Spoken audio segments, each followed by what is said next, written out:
I want to welcome everybody to the chat tonight.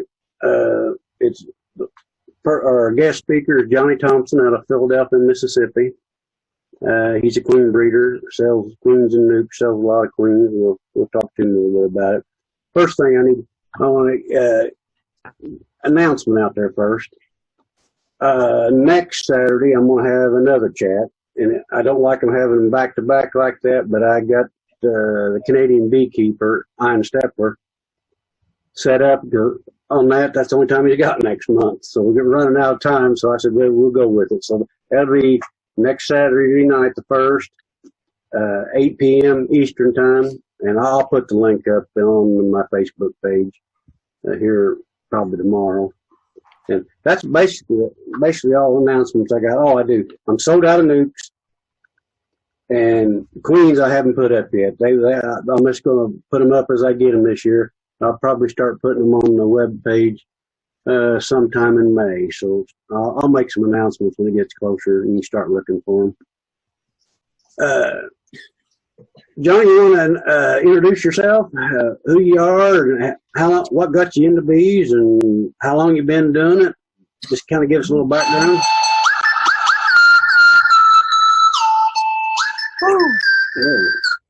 I don't know what that is. That's my message. Dirt Rooster can't get in. All right.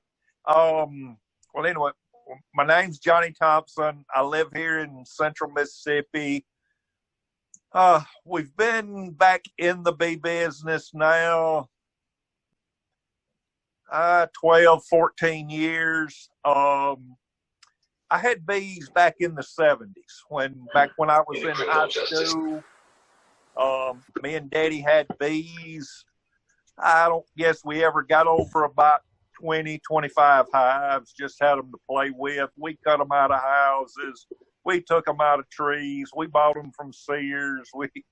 Just about everywhere you could think of getting a hive, we got one.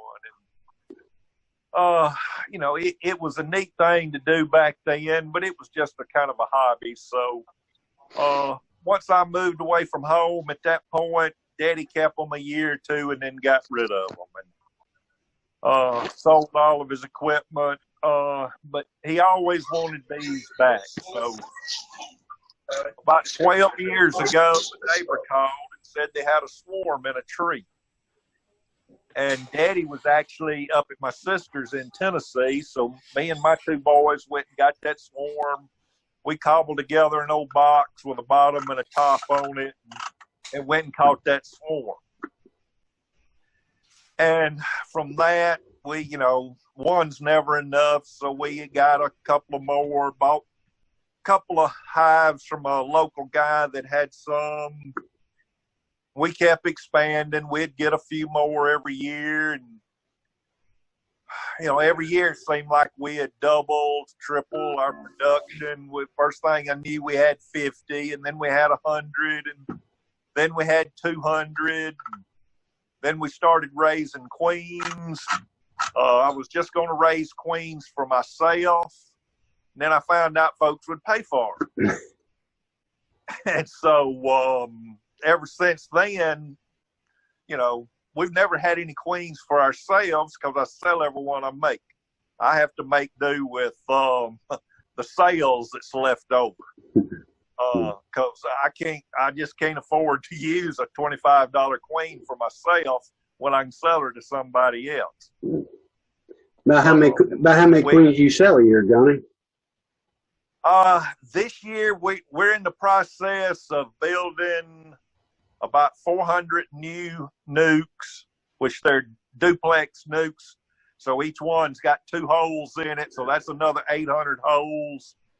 That will put me this year around 600 holes a week. So I'm shooting for around 400 a week over about a 12-week span. So between 4,000 and 5,000 this year should be about what we hit. Tell us a little bit about your queens. What kind of queens you run, Johnny? the queens that we raise and sell are VSH queens. 10 years ago, when we got back in the bee business, I figured out it had changed a lot from the 70s, late 70s, early 80s, when we was in the beekeeping business, when we had them back then. Back then, there was no mites. All we worried about was a weak hive dying out and wax moths eating it up. You know, bees just didn't die back then. Yeah. So when we got back in the business back in the early mid 2000s, and I started reading and figuring out what was going on, man, life had changed. We had tracheal mites, varroa mites, and I got to reading about, how to take care of it. Well, at that point, it was throw chemicals in your hives, pesticides, insecticides. That was, when we got back in it, was about when Coumaphos was starting to fail. And so I'd like, man, just don't make any sense to be throwing insecticides in my hive to kill bugs on my bugs. And also, it was expensive. I said, man, there's got to be a better way. So I went to look, and I started reading. I spent every night on the internet reading what my options were. And at this point, there was some people had already started with the genetic side of it, trying to develop a mite-resistant bee. Dan Purvis. I don't know if any of y'all know Dan, but Dan had Purvis Brothers. And he had gone treatment free and was trying to breed varroa resistant bees. So I got some queens from Dan. Then I learned about Marla Spivak with her Minnesota Hygienics. So I got some Minnesota Hygienics.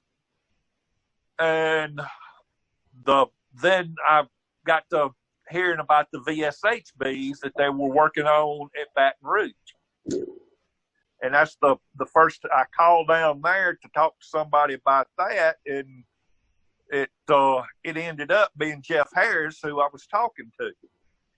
And so he was telling me about the VSH. So I decided, okay, I'm going to try that. Well, to get breeders for that, I went through the guy in California. I can't call his name. Olivers? Who? The Olivers? No, he was a queen breeder. He's shut down now. But he was selling breeder queens. And Tom Glenn. Okay. All right, I bought a VSH breeder from Tom Glenn. And from there, I pretty much stayed with the VSH. I bought breeders from Tom Glenn as long as I could get them. When he shut down, Adam Finkelstein at VP Queens had kind of taken over that slot. So I started buying bees from Adam.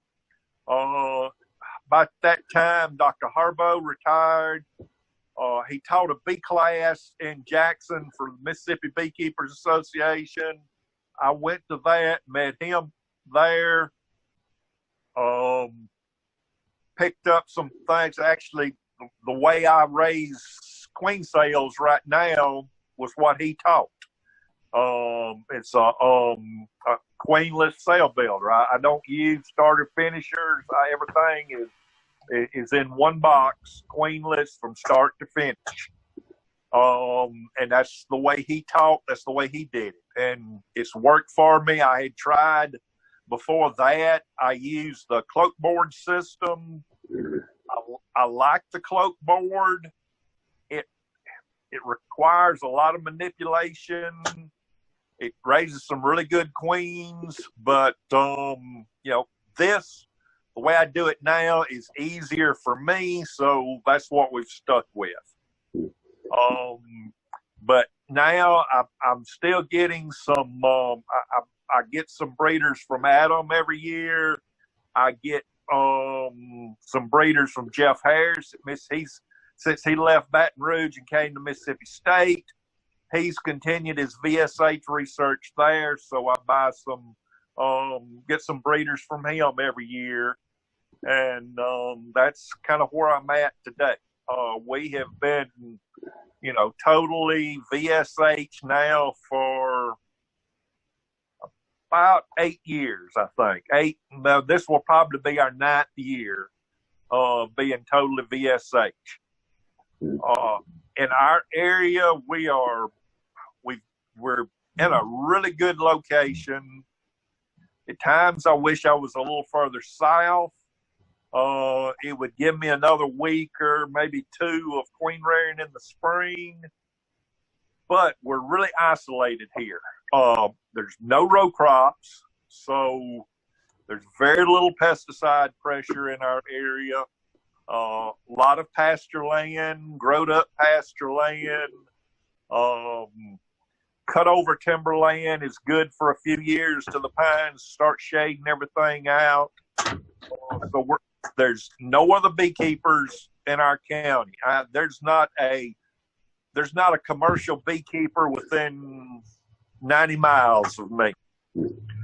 So other than 3 or 4 hobbyists in the county, there's no other beekeepers around. So I'm really isolated. If I was in South Mississippi, I'd have big commercial guys from up north sitting all over me and probably wouldn't be able to do what we do. But we're isolated enough that we can, when our queens go out to mate, they're mating with my drones. I don't have to worry about what they're getting mated to, because the only thing out there are my bees. Well, I'll give you a little plug. I've run your queens now for a few years, and I've tested them, and they're the highest VHS that I've found in the country. I'm really proud of them. It's because we're so isolated. I have tried since I have started the VSH, every year I try to bring in new breeders. I take the production, my last round of production queens that are mated in June, make up new hives. Those are made up into production hives that become drone mothers for next year. So they're the freshest, truest, cleanest VSH I have for drones. Then I bring in new breeders to graft from. So every year I've got new breeders coming in, mating with last year's drones from last year's queens. So it keeps it pretty pure. Yeah, I will attest to that. They're pretty pure. I think we'll open it up for questions now. I think you got to click on chat, and then when you do that, there's an option there that says raise your hand, I think. Am I telling that right, guys? I don't even see the raise your hand option.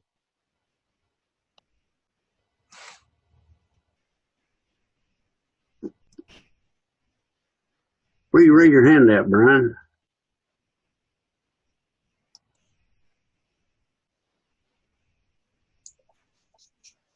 If you're co-host, I don't think you see it. Oh, do you see it on your end? I don't see it either. Someone says it's right under your chat. Okay, so you got to click chat to get it up there. And you can raise your hand, and I'll try to answer them in the order that they get here. Okay, Bruce, you're up, Bruce. Can you hear me now? Yeah. Johnny Thompson, I was just looking under, it says vpqueenbees.com, and you're listed under there with a lot of other people. Do you know what that's all about? You got production queens grafted from VP VSH breeder queens. Yeah, Brook Mills Farms, and then of course you're down there about 6'1", Johnny Thompson. yeah. There's a lot of people buying breeders from Adam and selling queens. You know, I know I'm not the only one getting breeder queens from him. So anybody can buy breeder queens from him and produce queens, or produce open mated queens. I see. But you're kind of like you're almost on an island where you're situated. I've been there and seen it. I mean, they all breed with your bees, so it's like you're on an island breeding these queens. Yeah, it is. And, that's, a lot of people aren't in that good a situation. They've got bees all around them. And so when those queens go out to mate, you don't know what they're mating to. And that can be good. That can be bad. I believe in diversity. That's the reason I try to bring in breeders every year, new breeders from different people, not the same place all the time. I started this last year trying a few of, because there's a lot of queens out there that I'm not, wouldn't want for anything. But Joe Latshaw has a pretty good reputation. I've brought in a few of his breeders just to try them and crossed with my drones. And the people that I have sold those to love them, really like them. The VSH is not a perfect tool. It will help with your mates. I've gone in and we do mate test, and we still find mates. It's not 100%. We lose hives to mates occasionally. Everyone is not perfect, but it's something that will help. Most of the guys that's buying queens from me are, when I started out, it was mostly little small backyard guys. Now I've got guys putting in orders for 200 to 500 queens. Most of those guys are big commercial producers, and they're treating their hives. So they're not buying the VSH to try to go treatment free. They're still treating their bees because, they don't want to take that chance. But, if it can help them to treat 2 or 3 times a year instead of 6 times a year, then it's worth it to them. Oh, yeah, chemicals cost a fortune when you're doing a lot of hives like that. Yeah. In case you guys didn't hear me, you got to, in the bottom bar, you got to click on chat, and it'll pull a window up on the right, and then you can raise your hand there. That's the only way I know that you want to ask the question. Don't be bashful. We're all hillbillies on this chat anyway. Yeah, I run out of things to say if somebody ain't got questions. Run us through how you timeline on producing queens, Johnny. I mean, how you started, and go through that. Nobody's got their hands up. All right. I run a 3-week cycle on my mating nukes. We will start grafting the end of February. We'll start making up mating nukes the first week of March. And every week, this year, every week, we're going to be making up 600 nukes. So the first week of March, we'll make up 600. The second week of March, we'll make up another 600. The third week of March, we'll make up another 600. The following week, we go back to the first ones we made up, pull the queens out of those, put queen cells back in them, and just continue that cycle. Every week, we'll pull a third of the total number of nukes that we've got out there. Your starter hives, are they 8 frame, 5 frame, 10 frame? What do you use for starters? My cell builders are 10 frame boxes, just a 10 frame single deep box. I start them out right now. At this time, they're actually a double deep. We're fixing to start this coming week. We're going to start hitting them with pollen sub and some syrup. I'll try to get those hives built up, going like crazy by the end of February, a month from now. I want them full of brood. Because what we do, we take that double deep to set up a cell builder. We take that double deep and we'll take those, me and my son and my nephew, we'll take that double deep, pick it up. We've got a table that we're set up on. We'll pick those 2 boxes up and take the top box off, set it on another bottom. We take a 3rd box and set it between them. Then we'll start going through looking for the queen. Once we find the queen, we will, I'll put her in a cage, stick her in my pocket. The box that's going to become my cell builder, we will start moving. We'll put, starting left to right, we'll put a frame of honey, a frame of pollen. We leave an empty space for the cells to go in. We make them up the day before we're going to graft. I'll put just an empty frame of foundation in that spot just to take it up. Then I will put 3 frames of cap brood. Let's see, that's 1, 2, 3, 4, 5, 6. Then I'll put another frame of pollen and a couple of frames of honey. We'll end up with 9 frames in there because I don't want to crowd them and make it. I want to be able to make it easy to pull my cells in and out. Then I shake plenty of nurse bees in there, and I set that box, that single box, back in the position where the old hive come from. Then I take what's left of that hive, the remaining brood, honey, pollen, consolidate it all into one box and move it over onto a pallet sitting there in the same yard. I want all the foragers to go back to that original box. I want that thing packed with bees. Then I put my queen back in the old box that I moved over to a new bottom board. Then I usually set a box of draw comb on top of her, start feeding them. Then she becomes a brood factory, because what I do, once I've got that cell builder made up, I make it up on a Friday. On a Saturday, I go in Saturday morning and I pull that frame of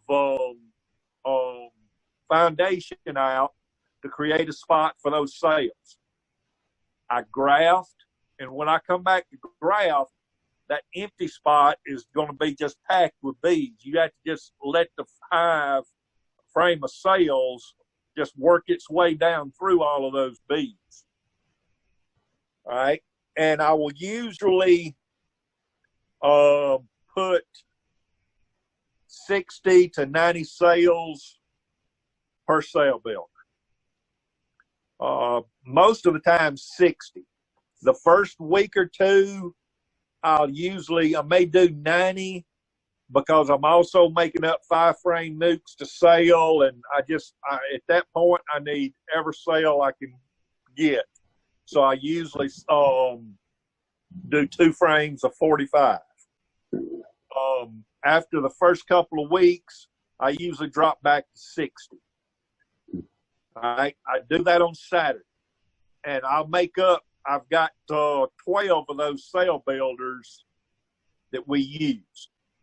And we'll go in, and usually we'll do about 8 of them on Saturday, and then come back on Monday and do the other 4, so that all of my sales aren't coming off the same day. Then the following Saturday, we go back to those first 8 that we did the previous Saturday. I go in that morning. At that point, those sales are kept. They're not going to emerge till Wednesday of the following week. But I go ahead and I pull them out and I put them in an incubator. Then we go through every frame looking for rogue queen sales. Because even though I tried to put capped brood in there, occasionally down in a corner somewhere, there may be some eggs or young larvae that they may have started queen sales on. So we go in, shake every bee off of those frames, and tear out anything that even looks like a queen sale. Usually by that point, those 3 frames of capped brood that I put in there is depending on it may all be hatched. It may be partially hatched. It depends on how long it's been capped when we put it in there. But most of the time, it's mostly emerged. But at that point, that box is usually so full of bees, you can't hardly stir them with a stick. So all I do is I'll regraft and drop another frame of sales right back in that sale bill. A week later, we go every week, every Saturday, we graft back into this sale bill. The second week, when we go in and pull the sales out, we go in. By then, all of that capped brood is hatched. We pull 2 or 3 frames of that at least 2 frames of that cap, those empty frames out, and I go over to these support hives, and I pull capped brood and nurse bees out of those hives and start adding to it. So every week we're adding at least a frame, sometimes 2 frames of capped brood, so that we're constantly replenishing our young nurse bees. And we'll run these cell builders for 12 to 14 weeks straight. The only problem we ever have with them is if you miss a rogue sale somewhere and you end up with a queen in it, you end up with a virgin in it, then you're just out of luck, because you grafted 90 sales into it or 60 sales into it last Saturday. You come back this Saturday, you pull it out, there's nothing. They're all chewed down. There's no sales. And when you see that, you know you got a queen. I can't emphasize enough that you've got to shake every frame of bees. You cannot find them cells that they hide. That's very, very important.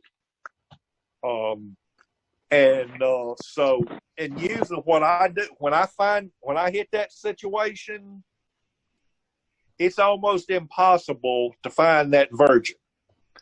So what I do is just leave it till she gets mated.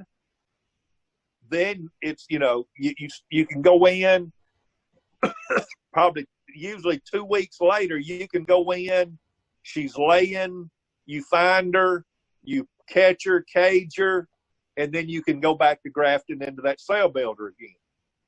But, for that 2 weeks, you're just out of that cell builder, because I've tried going in and finding a virgin, and I have found them occasionally, but you're liable to spend 2 hours working on one cell builder trying to find a queen when you need to be out doing something else. And so the easiest thing for me is just to forget it for a couple of weeks, then go back, cage that queen, and start over.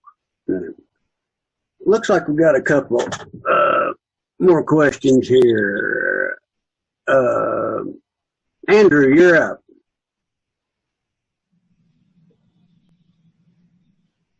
All right, give me two options on mute. Sorry about that. Yeah. I had a question about the VSH queens. I purchased one earlier this year, and it said, I got this little piece of paper with it, and I was reading it, and it said not to graft off of that queen. And I kind of gathered maybe it was because it would lose its effectiveness from an open-mated queen following that. But what would the reason for that be? Sound like a guy showed you a queen. He don't want you to make queens off of it. What sounds like to me. Well, one of the things, yeah, if somebody buys a VSH queen, a instrumentally inseminated breeder queen, brings her home and starts grafting from her, and he's got just Joe Blow bees. He produces an open-mated queen, then that queen is only, at best, 50% VSH. And that would be assuming that his breeder queen's 100%, which she's probably not.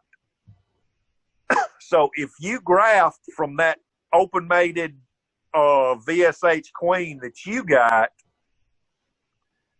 and made her to whatever, then you've only got 25% VSH, which is not enough to do you any good. Now, you can take those VSH open-mated queens that you've got and use them for a drone source. Yeah. And you can produce drones that have a high level of VSH. Because a drone doesn't have a father. Mm-hmm. That drone is the same genetics that the mother is. So if she was high VSH, the drones are going to be high VSH. So if you've got open-mated VSH queens, you're better off using them as a drone source than you are grafting from. Mm-hmm.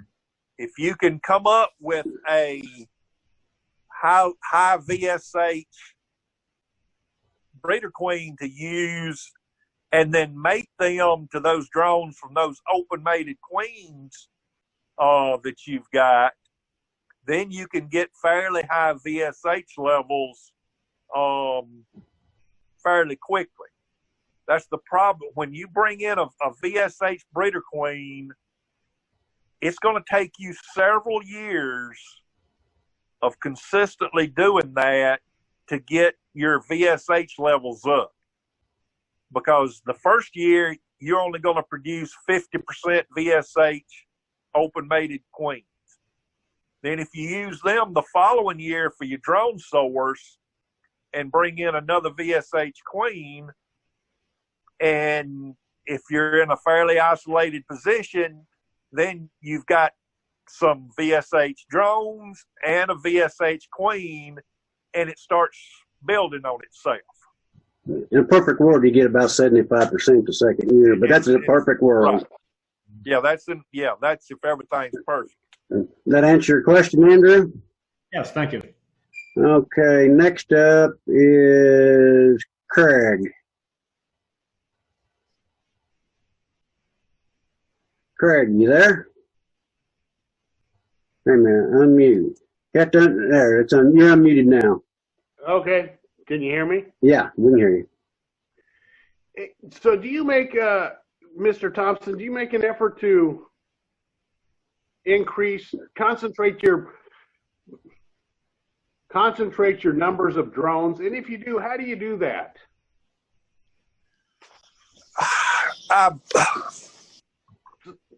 I do, but I mainly do it a couple of ways. Around my I've got 3 mating yards, and each of those mating yards is surrounded by production yards that'll have 40 to 50 production hives in them that I'll be making honey out of. And so, I try to have a lot of hives out there making drones. And I'll have those hives anywhere. In a perfect world, I'd have them all 1.5 miles in every direction. But you can't do that. Can't find the perfect world. Yeah. Some yards I'll have one to the south, one to the east, and nothing to the north because I just don't have a yard there. Can't get one. So I do it the best I can. I don't use. A lot of people use the drone comb and put that in the hive to get a lot of drones that way. I have enough poor quality frames that's got drone brood in them. Right. If you got older frames that have been damaged, they just about always repair them with drone size brood. Plus, burr comb between every box is usually going to be drone comb. So, I just try to put enough hives out there. And in the spring, they just want to raise drones. So they're going to raise drones everywhere they have the potential to put one. I've talked to, I run not all because I've bought some plastic frames, but predominantly everything I got is wooden frames with plastic foundation. And to start with, if they draw them out perfect every year, there's no drone comb in them. I'm of the opinion that every hive needs some drone comb in it. They want it. I mean, it's just, if you go to a natural hive, there's going to be some drone comb in it. I've talked to Nick. I used to buy foundation from Nick when he was at Peerco, Nick Leeselman. Now I buy it from Acorn since he started his own company. And I've told him, if it wasn't so expensive to make those molds, I think those plastic molds, rather than being 100% worker size, needs to have a strip along the bottom, maybe an inch and a half of drone size, or either each corner, the two bottom corners, kind of on a diagonal, make that drone size. So when they draw it out, that gives them some drone comb on every frame. If they want the drones, they can lay in it. If not, they're going to fill it up with honey anyway. And they can put the honey in the drone cells just like they can any other. But, it does limit you a little bit on 100% plastic. If you've got a lot of really good frames, you don't have a lot of drone comb in the hive. Over time, it tends to revert some of it as they repair it. Like I say, it usually gets repaired into a drone comb. But it'd be nice if it was there to begin with in every frame a little bit. I think that's a wonderful idea, and I think that's all right. Thank you very much. All right. Okay, looks like we got Andrew here. You're up, Andrew. Thank you. You're just talking about how they replace damaged comb with drone comb, and the plastic doesn't have it. I got a ton of plastic. I'm trying to figure out what to do. And it's all bare right now, and I haven't waxed it. In that case, you think it's worth it to just take the saws and cut the corners off, or maybe cut that bottom strip and leave them hanging down so they make drone cone? Or that'd be an idea for people like me with a bunch of plastic? I don't know. Are they 100% plastic or just plastic foundation in wooden frames? The plastic foundation in wooden frames. Yeah, I mean, how some of this, I think maybe Nick's done it on his newer, that they've got the two little corners that you can break off. They're perforated, they call it for communication holes where they can leave it. You know, you could cut rather than that little bitty corner, cut 2 inches off of each corner on a diagonal and leave that space blank. Something like that might work. I had never tried. I'll have to give that a try. Sound like a winner. Come on, guys, we're running out of questions. Somebody jump up there. This is your chance to get your questions answered. Jim's got a question typed in the chat.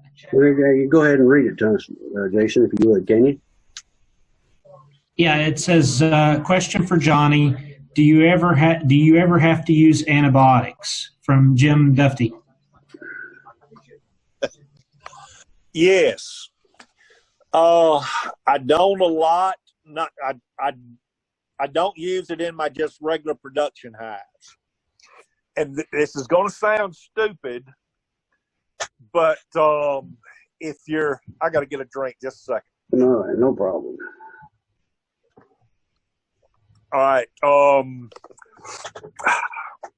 A couple of years ago, maybe 3 years ago,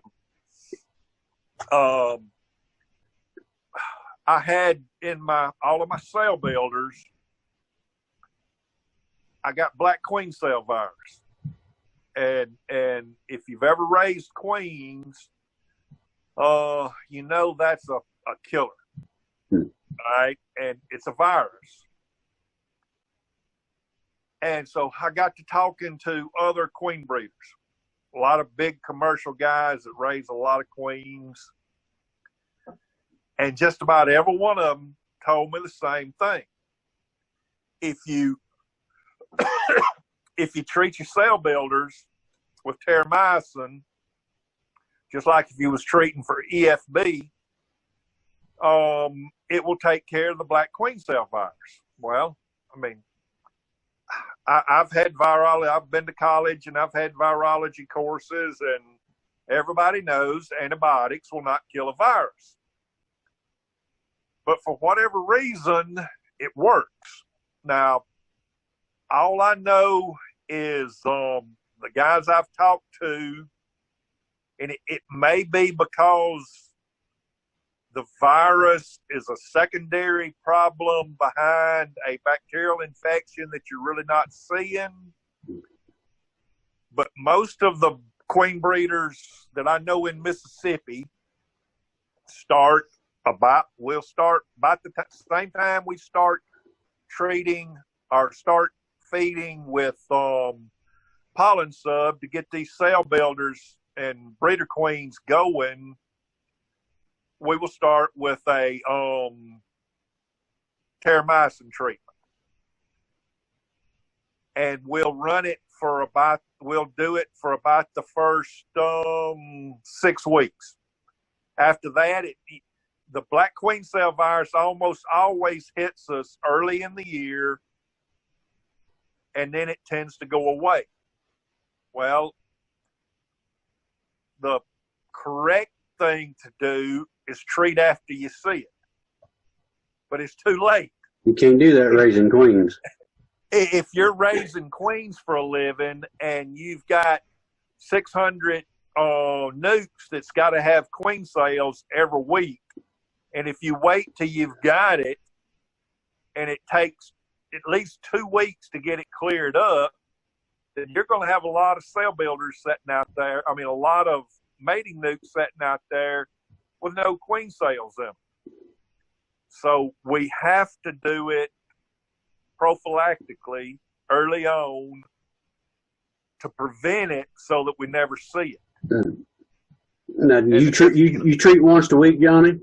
I treat once a week for about the first 6 weeks. See, it seems like, I don't know if it's just the stress of getting started in the spring and the manipulations that you're doing to those hives, but for whatever reason, and I was lucky, I went for several years and never had a problem. But then when it hit me, it was bad. And I said, I'll never go through that again. So, you know, like I said, I don't treat every hive I've got. But my breeder queens and cell builders are going to get treated every year. Yeah. Okay, you treat once a week. Do you treat the day before you graft, or you just treat them the day you graft into the cell builder? I usually do it the day I graft. Yeah. I mean, after I get the graft in the, well, no, actually, I usually, because after I get through manipulating it, after I go in, I pull the Saturday morning, we pull the cells out of the cell builder, put them in the incubator. We go back out there. We go through the hive. You know, if I need to change out my frame of pollen, if I need to add more brood, we get all of that done. Everything's situated, ready to graft. I'll put my terramycin on then and close it back up. And it's usually a couple of hours before we get back out there to actually drop the graft back in. Mm-hmm. Do you feed pollen patties to your self-starters? Usually not, because usually by then I've got so much pollen coming in that it's not necessary. I mean, they will be, we just have a glut of pollen about that point in time.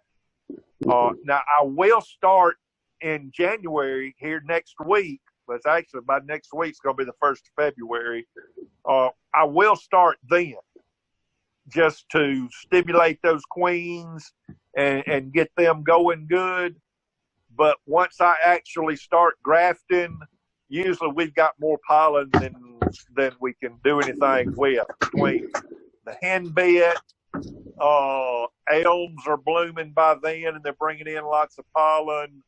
You know, wildflowers. If a lot of our pastures will have some buttercups, wild turnips.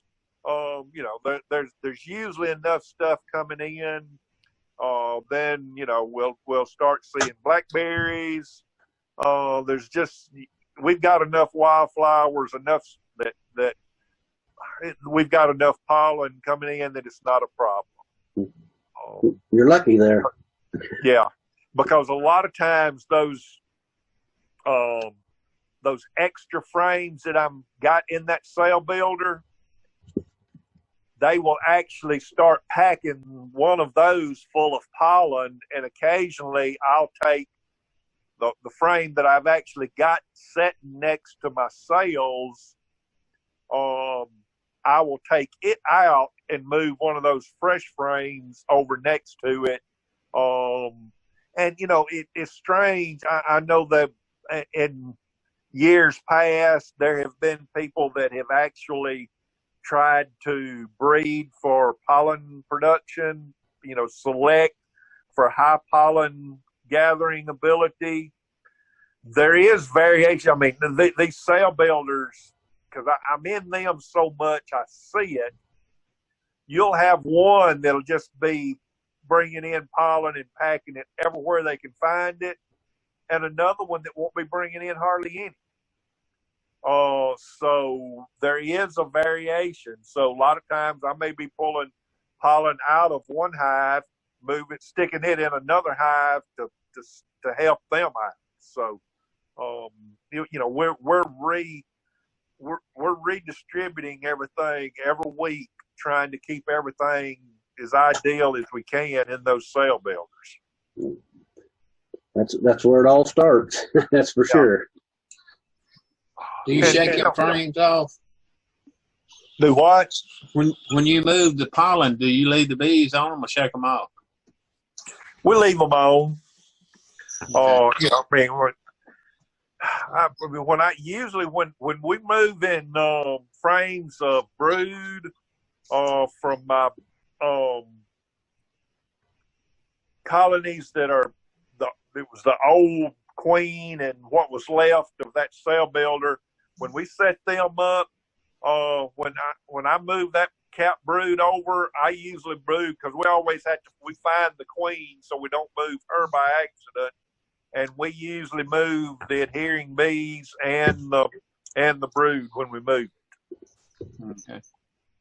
So them queens supply your support hives for your starters all summer. Yeah. Yeah. And I know a lot of these, I've talked to some of these big commercial guys, they will actually, rather than constantly add brood, they go out to yards and shake bees. I mean, they've got boxes, brood boxes, or really not brood boxes, bee boxes. They'll go out and shake 20 pounds of bees and bring them back and just constantly adding 4 or 5 pounds of bees, 3 pounds, whatever they need to keep those hives at the density they want them. They add bees every week rather than add brood.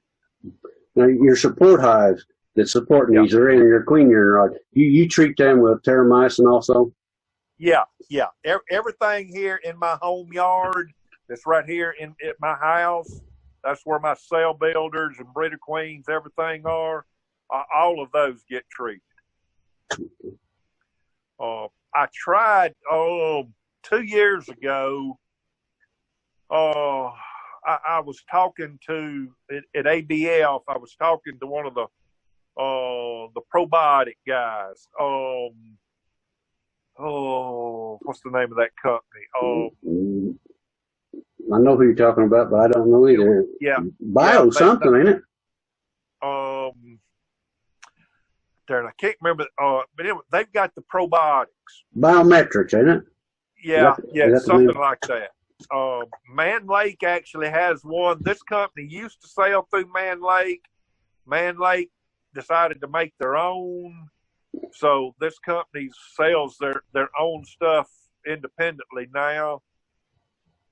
Those guys, I talked to them and they said, man, if you'll just start using these probiotics in your cell builders and breeder queens, if you'll start it in January instead of that antibiotics, it'll do the same thing without having to use the antibiotics. So I tried it a little bit, and I didn't see the results that I was hoping for.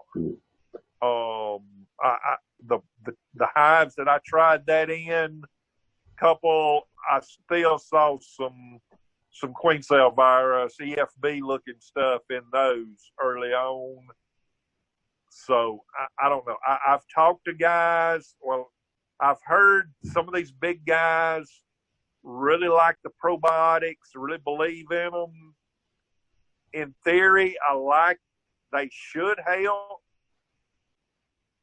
My problem is, I don't believe in foo-foo powder a lot. So, but in theory, probiotics should help if you're getting the right bacteria in there.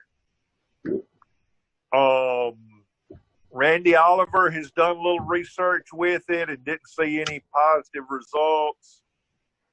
My problem is if you take the packaging and look at what's in that probiotic and then look at the literature at what's in a bee's gut, they don't match up. So if you're not putting back in the bee what is naturally in the bee's gut, I don't see where you're doing any good. So I don't know. It sounds good, and I wish it would work. I just have not seen the results out of it. Still got some of it in my garage out here, but I just haven't seen the results from it. I do feed it, but I also treat my queen rearing process with terramycin. I do both. And it seemed to be like they're a little healthier bees, as being healthy, but I don't know if it's enough to justify the money. It's all about the bottom line. Yeah. And, in theory, just about every doctor will tell you if he puts you on a strong antibiotic, he'll tell you to take probiotics because you're killing off that gut flora and you need to build it back up once you quit taking the antibiotic. So in theory, it should work with the bees too. if you're getting the right stuff in them. Come on, guys. Somebody's bound to have a question.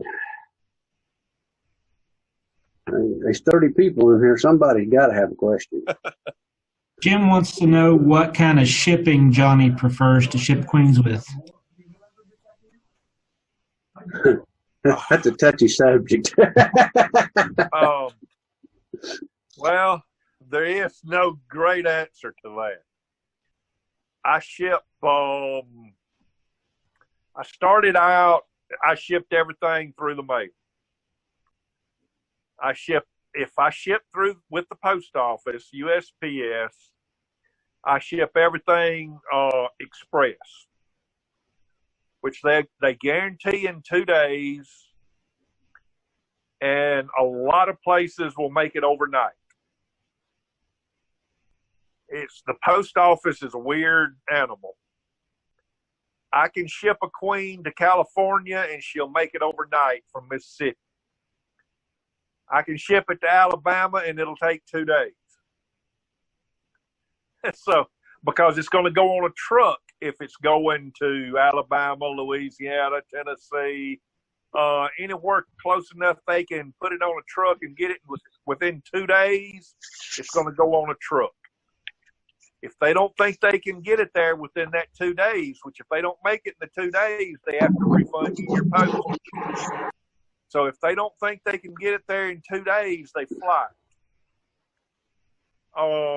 And just for y'all's information, if you ship something, airmail, FedEx flies. FedEx flies all of the post office's mail. And FedEx is a black hole. When I can track a package, when I ship it from my house, when the post office picks it up, they scan it. When it goes to the distribution center, it gets scanned. Every point that the post office handles it, it gets scanned. Once FedEx has it in their possession, you will not see it again until they turn it over to the post office. Every time I have a problem with shipping through the post office, 99.9% of the time it's a FedEx problem, because if it says it's going to be there overnight and it takes 4 days, most of the time the FedEx gets it, can't figure out what to do. I don't know what they do with it. But once it shows back up, it's delivered to wherever it's supposed to be. But that's the only problem with shipping with the post office. Now, most of the time, I've shipped queens on Tuesday that didn't arrive till the following Monday, and those queens were still fine. But I have had queens. I have lost queens that just disappeared, never showed up anywhere, just like they got threw in the garbage. Out of the last 4 or 5 years, maybe twice that's happened. So, I can't really complain about the post office. All right. What I'm doing now, anything about 30 queens and over, I'm going UPS. Because they will get it there. If they say overnight, it's going to get there overnight unless there is an issue with an airport closure. Weather happens. And sometimes UPS plane can't get to where it's supposed to go. But other than that, if they say overnight, it's going to be overnight. Now, the only problem is when I ship through the post office, they insure. And I have collected through the post office for queens. It's an act of Congress. It's a lot of paperwork to fill out, but they have paid me for queens before. UPS will not guarantee live delivery. If they die, that's just on you. They will not guarantee it. I had a shipment I think it was year before last now, that I think it was like 30 queens, put them in a shipping box, right way shipper, shipped them UPS. When they got to the guy's house, rather than walk up on the porch and set them, he lived in a trailer, had a front porch, covered front porch. Rather than walk up and put them on the front porch, they set them on the front steps. And when he got home that afternoon, they were cooked. They set them out in the sun, and they were all dead when he got home that evening. And he lit into UPS, shipped them back to them, and they said it was not an approved package. Well, those right way shippers are approved packaging for UPS and and for the post office. But they're not going to pay for queens if you lose them, or if something happens, and it's rare. I try, if at all possible, to have them held at the local terminal so that they never get put on the delivery truck. But some people just don't want to have to go get them. They want them delivered to their house. And I say, well, that's fine, but that's on you if it happens. But I package all of my queens in JZBZ cages. I've used, that's all I've ever used. I've bought queens that come in the old 3-hole Benton cage. They're big, they're bulky, they're hard to put in a hive without, you just might have to take a frame out to make room to introduce them. I love the JZBZ cages. For small orders, I take a express mail envelope from the post office, poke holes around the edges, and I'll put up to about 15 queens in one of those, and they ship them flat rate. Those JZBZ cages are tough. You can't hardly squish them. If they throw it down and run over it with the truck, they're not going to hold up. But anything less than that, they do okay. Yeah. If you get mini queens from Johnny, you'll get them like this. Right, Johnny? Yeah. Now that's the right way shipper. Anything over about 15 will be in a box. There's 3 different size boxes. The small, actually they call it the mini. It'll hold 32. I can put 32 queens in a box just like that, except it's smaller, but it'll hold 32. The next size up will hold around 80, and the next size up from that I think holds 120. Yeah, that's the size of the mini one right there, and that'll hold 32 queens. Guess whose name's on that one? Yeah, that's it right there. But you worse than me. You don't throw away anything. Well, them boxes, I gotta ship things. Yeah, you can reuse them. This is my office. Nobody else gets in here. They just have to stay in the other part of the house. Now, there's the right way shipper.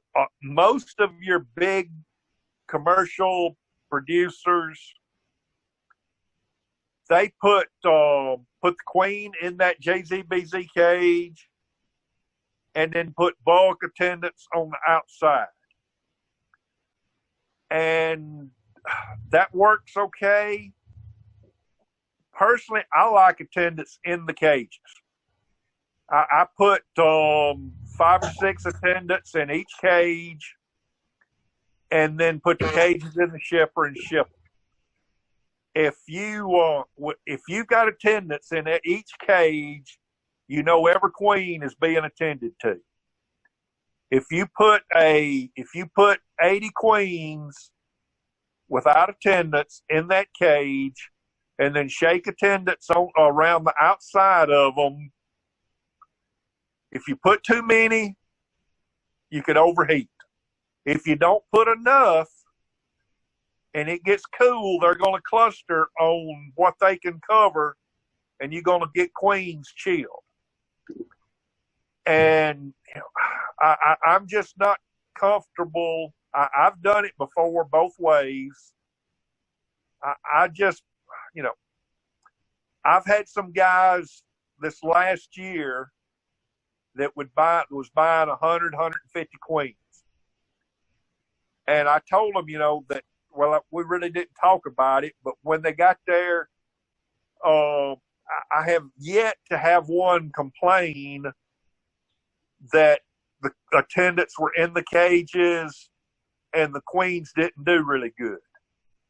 I hear of these guys that buy hundreds of queens a year with the attendants on the outside, and they always lose some of them. And what I've got to thinking about also is, okay, if these guys are out pulling queens all day, then that queen is in a cage with no attendants, stuck in a box, and she may not get those attendants dumped on the outside till that night or late that afternoon, just before they hand them off to UPS. They shake those bulk bees in there. Well, that queen's been unattended all day. And, I would like to, I don't have the time to do the research, but, it'd be interesting to see whether that's detrimental to that queen being there in that cage by herself all day with no attendance. I know a lot of times we worry about the hot temperatures shipping queens. What's the lowest you feel safe in shipping queens with the attendants in the individual cages? I have I've never had a problem for us, and I never know exact down here. I've never had a problem at any temperature because it's never that cold down here. So, and I'm not always able to look and see what the temperature is going to be on the other end. That's where the problem's usually going to be, because I've shipped the queens that I lost one time. I shipped a guy 100 queens, and he wanted the attendants on the outside. Well, I dumped the attendants on the outside, and it was 65, 70 degrees here, and they was spread out. Every queen was covered good. There was way more than 5 bees per queen in that box. All right. The problem was when they got to him that morning, it was like 25 degrees, and they got to the airport and they got handled. They got left in, I don't know where, but wherever they were was cold enough that the attendants consolidated down and clustered on about half those queens, and we lost about half of them.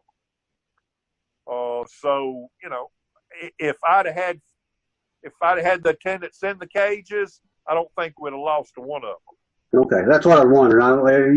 You feel safe in 30 degrees on the receiving end. You'd feel plenty good with workers in the cages. Yeah. Okay. Yeah.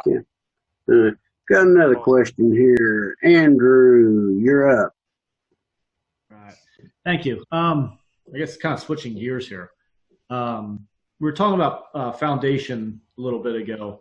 I'm at the point where I need to buy a bunch, and I'm looking through the stuff. And I guess my question is small cell foundation kind of like a fad? Is there some truth to the fact that there's not as much varroa?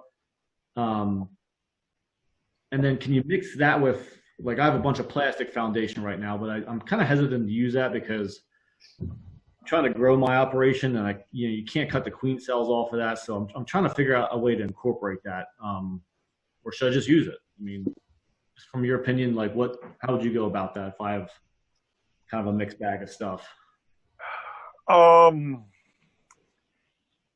I'm not a big proponent of small cell, so you know, it's kind of like chocolate and vanilla. I most of the correct me somebody if I'm wrong. A lot of your old commercial wax foundation was about, I think, 5.4, 5.5, something like that. Small cell is down around 4.8. Yeah, 4.8, 4.9. 4.8. A lot of the plastic is around 5.2, 5.3. It's somewhere in between. It's not small cell, but it's smaller than what a lot of the folks would consider big cell. So that's what I've always used. In theory, the small cell is supposed to help by reducing the incubation period from 21 days to 20 and a half days or something like that. One of the things that I've seen with VSH is, to me,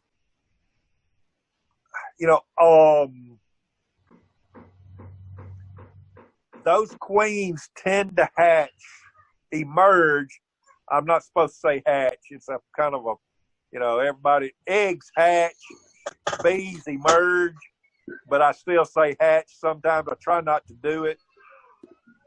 But, I think they emerge a little faster than some of the other bees. I don't know that for a fact. But bees will pretty much use whatever you give them. That's right. That was going to be my answer. If you put them in there, they'll use it. Yeah. So if you've got some, they talk about having to regress bees to an intermediate frame and then throw them away and go to small cell. Bees are going to use whatever you give them, and will make whatever they need. I just don't see it as a big.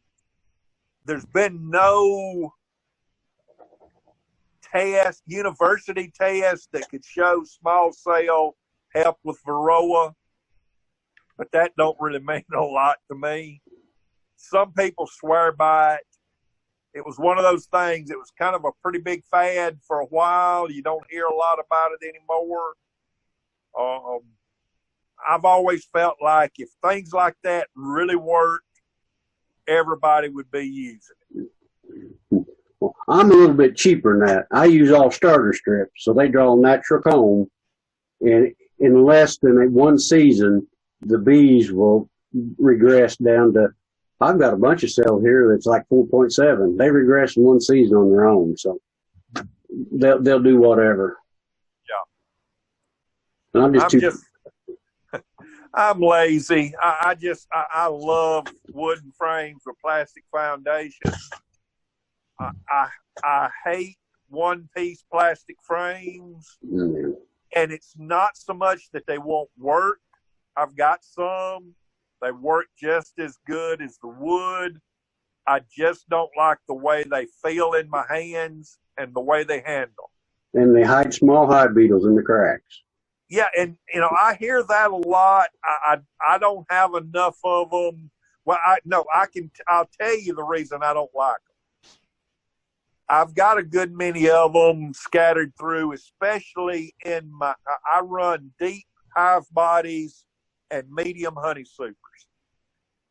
If you are out pulling honey supers, when you go through and especially if hives are pretty full, if they're packed to the top with honey, and if you stick your hive tool under the lid and the hive tool nearly breaks trying to pop the lid off, you can just about bet that there's plastic frames underneath it. they're the exact same size, the exact same bee space, but they just glue it all together worse with plastic. My sons, when we'd pull honey, they hate plastic just for that reason, because they just glue everything together when you got that plastic mixed in there with it. But I just like wooden frames with plastic foundation.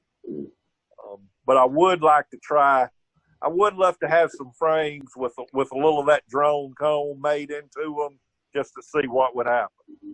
I think it would work. You know, a lot of times, if I'm really in a pinch, don't have any drone comb out there, I'll throw a medium frame in a deep box, and typically they'll draw drone comb underneath. Typically, not always. Yeah, most of the time they're going to draw drone comb on it. If it's in the springtime, when they're normally going to be drawing or wanting drones, it'll be drone just about all the time. Yeah. Later in the year, they're not wanting drones so bad, so they may just make it regular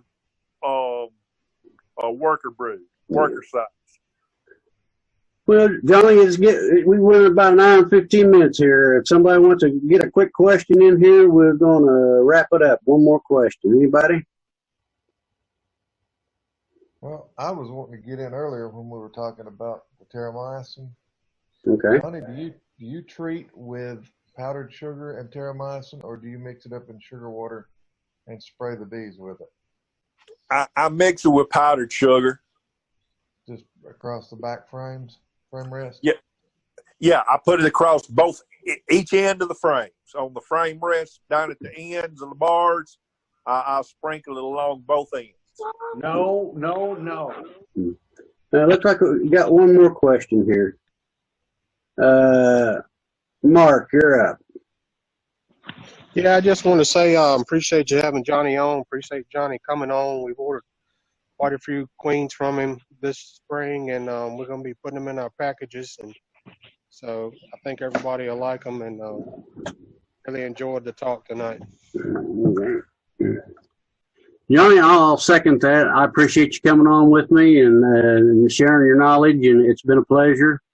And I'll be down there here in about a month. Try to get some work out of me. All right, we'll be looking for you. Thanks, guys. Thanks for everybody that come in here tonight. And like I say, we'll be at Bee Chat next Saturday. It'll be Ian Stepworth, the Canadian beekeeper, unless something comes up. Thanks for watching. See y'all. See y'all later. Mm-hmm.